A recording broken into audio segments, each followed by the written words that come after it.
নমস্কার, আমি সুমনা। আগের একটা ভিডিওতে আপনাদের দেখিয়েছিলাম আমাদের ড্রাগন গাছে ফুল এসছে।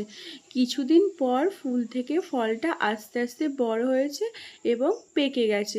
আজ ফলটা পাড়ার যোগ্য হয়েছে, তাই আজ ফলটা তুললাম গাছ থেকে।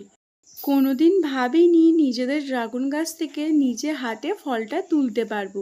গাছ থেকে নিজের হাতে ড্রাগন ফলটা তুলতে পেরে খুবই ভালো লাগছে। আমরা প্রথমে ভেবেছিলাম ড্রাগন ফলের ভিতরটা সাদা হবে না গোলাপি হবে। না, কেটে দেখলাম গোলাপিই হয়েছে। কালারটা দেখেও ভালো লাগছে। বাজারে যে ড্রাগন ফলগুলো কিনতে পাওয়া যায় সেগুলো একটু বড় সাইজের, কিন্তু এই ফলটা আমাদের গাছের প্রথম ফল তো, তাই একটু ছোট সাইজের হয়েছে। চলুন এবার খেয়ে দেখি কেমন খেতে। ছোট সাইজ হলে কি হবে, স্বাদের দিক থেকে কোনো অংশে কম না, খুবই ভালো খেতে। কেমন লাগলো কমেন্টে জানাবেন। ভালো থাকবেন, সুস্থ থাকবেন।